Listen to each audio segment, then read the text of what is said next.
un gran honor volver a encontrarme con quien considero uno de los servidores públicos de mayores méritos con que sigue contando el país y el Partido de la Liberación Dominicana. Un tecnócrata, pero en principio y al final un gran político, de una gran sensibilidad social y con adhesiones a principios a los que él no ha renunciado nunca. Para mí un honor presentar a un amigo al que respeto y admiro. Se trata de Carlos Segura Foster, dirigente histórico del Partido de la Liberación Dominicana, pero además un funcionario que en el terreno de la gestión de gobierno, que no solo de la partitura brillante de Danilo Medina, en donde él cobra por igual mayor importancia y trascendencia, porque las políticas que ellos manejaron desde el Banco Agrícola de la Presidencia de la República, bueno, pues le daban un mayor peso al desarrollo rural, al desarrollo de la agricultura y la agropecuaria en general del país. Bienvenido, Carlos, a esta versión nueva, en lo que a mí concierne, nueva de Ojalá TV, que usted inaugura. El placer es mío, hermano mío. De verdad que me satisface mucho su palabra. Viniendo de usted, pues me obliga a seguir la ruta de mi vida, que ha estado guiada desde el 19 de marzo del año 1963 por el pensamiento ideacional de Juan Bosch, a quien conocí en esa fecha, y de ese momento quedó impreso en mi forma de pensar y de actuar. He visto con el paso de los años que cuando el PLD llegó al gobierno, en la ocasión encabezado por Danilo Medina, pues vino a cristalizarse lo que eran los pensamientos de Juan Bosch a favor del campo. Realmente Juan Bosch pensó en el campo, y yo sé que hay un familiar tuyo que fue el primer director del Instituto Agrario Dominicano en la estación Juma Bonao, asentamiento campesino número 001. Ahí donde se ven las plantaciones de arroz. Entonces, de Bosch se recuerda eso, la formalidad de la reforma agraria que vino a darle continuidad a lo que antes eran colonias de parceleros, colonias Joya Molina, porque eran lugares, colonia El Cisal, eran lugares donde se llevaban los presos condenados a trabajo público. Recuerdo, rememoro, porque lo tengo y lo releo del libro de Felucho, lo que fueron las villas de la libertad, principalmente la de Villatrina. Y entonces esa interrupción de esos planes vinieron a cristalizarse con el paso de los años a través del accionar y el pensamiento de Danilo Medina, que lo alimentó porque adicionó al pensamiento de Bosch lo que era el ejemplo del creador del Banco del Pobre, Mohamed Yunus.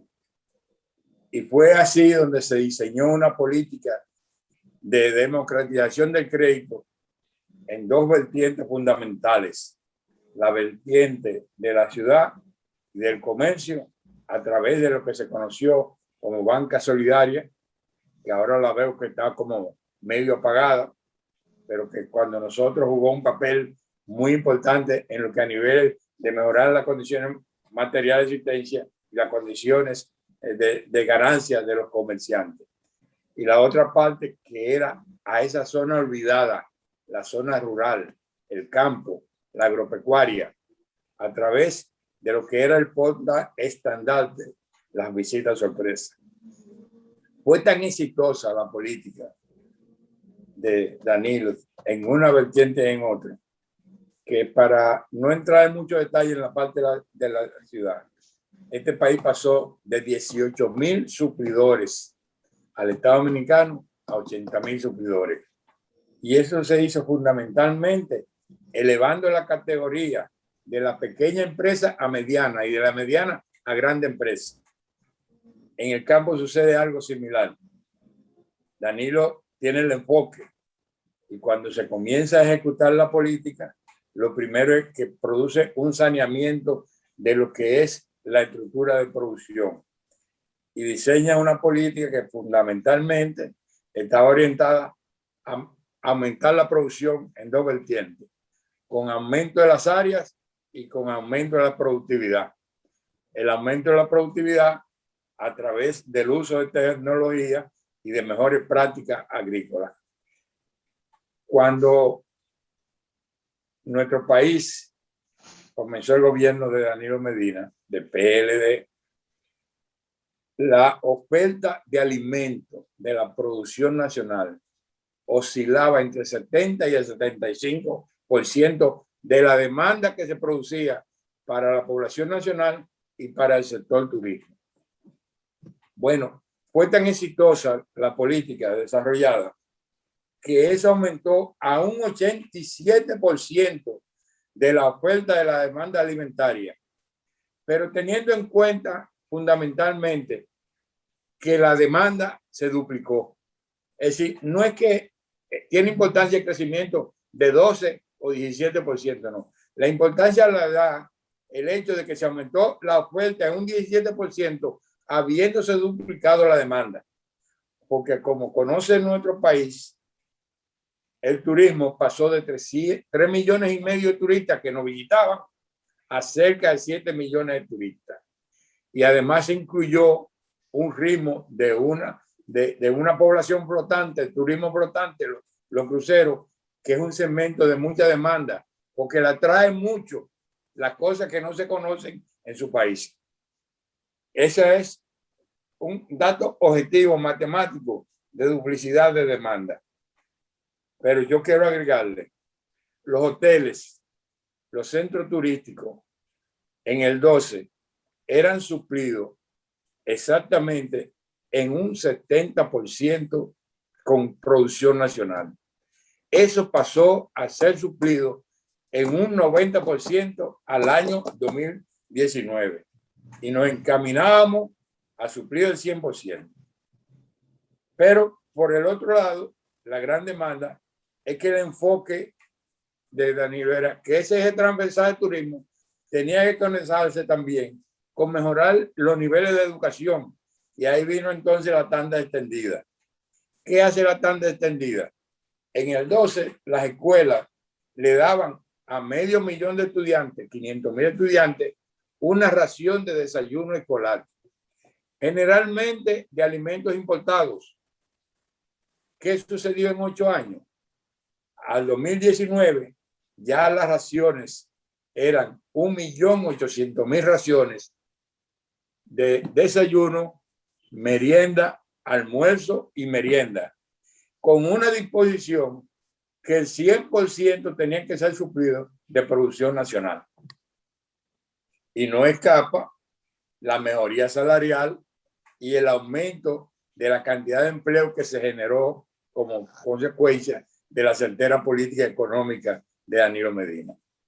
Ese es el gran éxito que no se puede negar y que alguna gente trata de tergiversar los hechos y venir con nimiedades como si los asuntos sociales, la inclusión social de la sociedad se puede medir en función que metí 2 y nada más saqué 1 o metí 4 y saqué 2. Esa no es la manera de analizar lo que es el efecto positivo de una política certera que ha traído como consecuencia la visión de Danilo Medina, medidas trascendentales que han modificado por mucho lo que eran los niveles de producción y de productividad.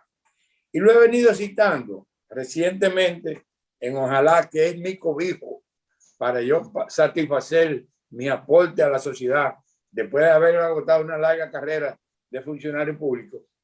Nosotros tenemos aquí que ahora mismo hay muchos productores que producen 6 quintales de arroz. la media es 5.08 quintales por tarea. Eso es el doble de lo que se producía en el 12. Pero, ¿cuál es la razón de eso?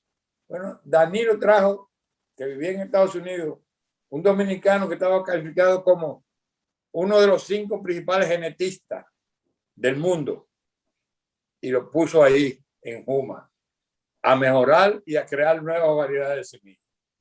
Pero Daniel también creó un programa de transformación y dijo, no hacemos nada con tener buenas semillas si no le damos trabajo adecuado, preparación adecuada a la tierra. Y fue de ahí entonces que se compraron equipos para eliminar la tradicional nivelación con bueyes de antaño o de tractores o con láser. Se hizo con GPS. ¿Cuál es la diferencia del GPS? Que te permite mejorarle la calidad de los suelos y tienen que darle menos corte. Eso es lo que se define como una política de un visionario que tomó decisiones trascendentales y que están incidiendo para que todavía hoy, a pesar de las malas acciones de los funcionarios gobernantes, este país sea de los pocos que no ha tenido carestía, que no ha tenido escasez. Carestía sí ha habido, pero no ha tenido escasez de ninguno de los alimentos que demanda la población. Hoy en día hay preocupación porque los desaciertos, ya lo dijo la FAO, que siempre elogiaba la política de Danilo, ahora expresa una preocupación, porque no solamente los desaciertos en el nacional, sino que se ve con preocupación que se está adelantando la reapertura del turismo y no se está produciendo lo mismo en el aumento de la producción al ritmo que va a ser demandado. Porque como usted entiende, hermano, nosotros somos un paraíso de verdad, un verdadero paraíso. La humanidad está ansiosa de romper las trabas que nos ha impuesto esta pandemia. Cuando se rompan esas trabas, se rompan las fronteras y comiencen los vuelos de un país a otro, nosotros vamos a ser abarrotados por turistas atraídos por el fenómeno que significa República Dominicana. Y es lo que a mí me preocupa, que las autoridades no están pensando en que concomitante al restablecimiento de las condiciones económicas, tenemos que crear la estructura de producción, porque de nada les vale traer gente a pasar hambre a nuestro pueblo. Así es. Mire, querido amigo, continuar lo que está bien, corregir lo que está mal y hacer lo que nunca se ha hecho. Eso fue lo que se hizo. Eso se cumplió al 100%. Eso se cumplió así al 100%. Y hay una perspectiva que no se nos puede escapar al momento de ver eso que le llamamos campo dominicano, que también hay que verlo hoy con otra perspectiva, porque no estamos hablando del campo dominicano de los años 50 o de los años 60 del siglo pasado.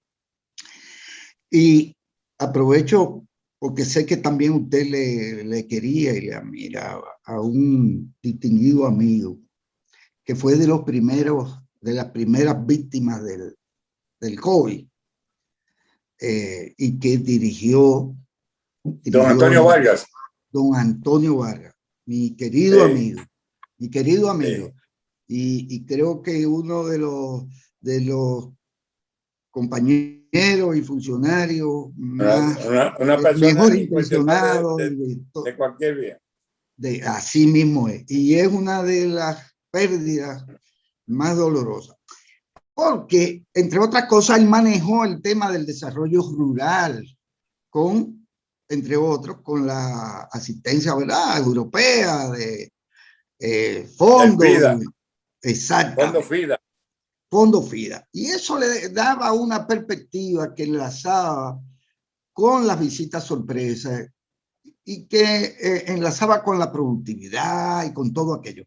Pero era una visión que al final quizás las estadísticas, Carlos, no refieren esto es tanto y esto es tanto y esto es aquello. Sí, pero la perspectiva del desarrollo rural, de lo que es la ruralidad hoy, que ya no tiene burro, sino motocochita, que ya tiene otra cosa, porque es otra cosa. El campo dominicano cambió y lo hizo con Danilo, con la partitura de ustedes, Danilo Medina y el equipo que trabajó con él en esto.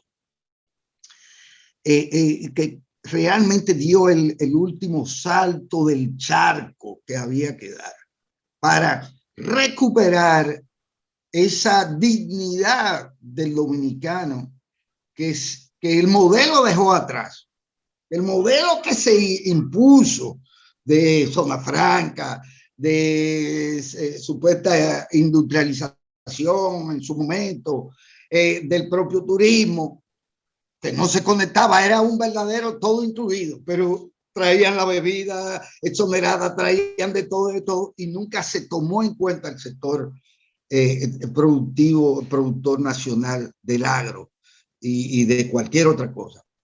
Y aprovecho, como le digo, para anotar esto, porque es que no era una perspectiva tecnocrática, estadística, lo que se estaba haciendo, porque si no, mire, realmente a mí eso, los farmers norteamericanos me importan un carajo, ellos andan con su GPS y sus ¿verdad? Su tractorcito y todas sus cosas, y eso es otra cosa, y no trabaja nadie, etcétera, etcétera.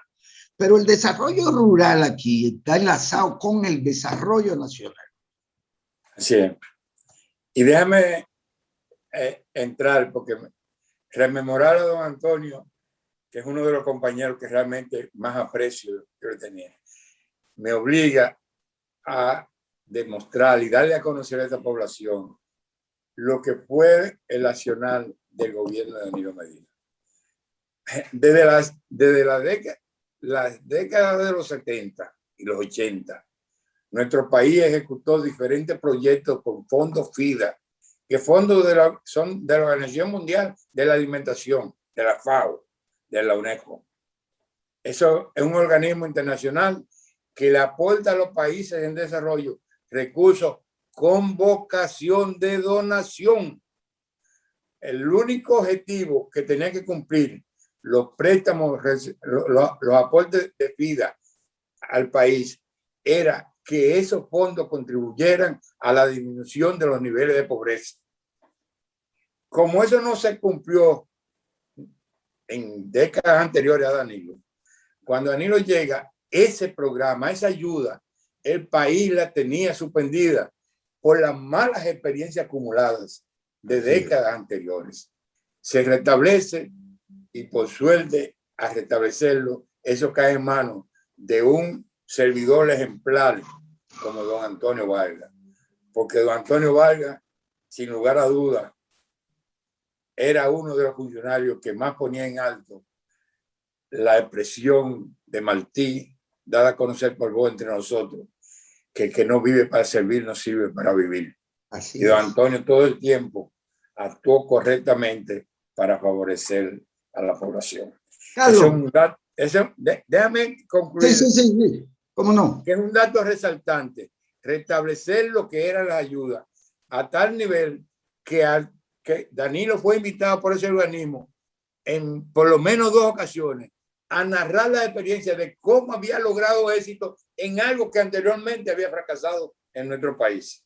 Lo recuerdo. Y cuando nosotros salimos del gobierno, se habían aprobado mayores partidas para ampliar los programas de FIDA. Yo quiero darle a conocer todos los proyectos que se ejecutaron de visita de sorpresa, en donde hubo participación de fondos FIDA como donación, que mucha gente no sabe de dónde venían las donaciones, creían como que era el chanchullo.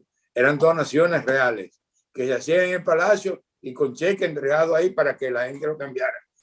Que además de la donación, tuvieron la visita sorpresa y la creación de cooperativas a través de la visita sorpresa, fondo FEDA, y que además tuvieron participación con financiamiento democrático, barato, suficiente, oportuno, de Banco Agrícola, no hay un solo proyecto de los que participaron en las 3 fases que no sea modelo para ponerle ejemplo a la humanidad completa. Y yo solamente cito 3 casos.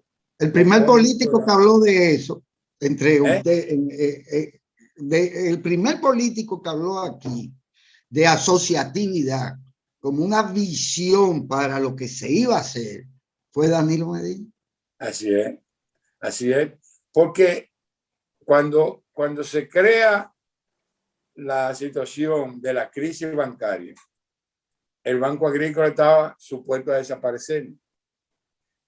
Se acordó con el Fondo Monetario de la desaparición. Pero cuando nosotros llegamos, que ganamos, yo era parte del equipo con una condición de ser el que más categoría política tenía, no la más preparación. Yo creo que habían otros muy preparados, más que yo. Vino el impasse de que la mayor parte de los pequeños y medianos productores ya no podían cumplir con las normativas creadas por la Superintendencia de Bancos para calificar al préstamo formal del Banco Agrícola. Y fue ahí en una conversación, estaba el presidente Gustavo, Luis Ramón Rodríguez, un servidor Carlos Segura, que se dijo, tenemos que buscar una institución que no sea el Banco Agrícola para no dañar lo que son las normativas establecidas, pero que le abra el acceso al crédito a esa gente que no cumplen con esas condiciones.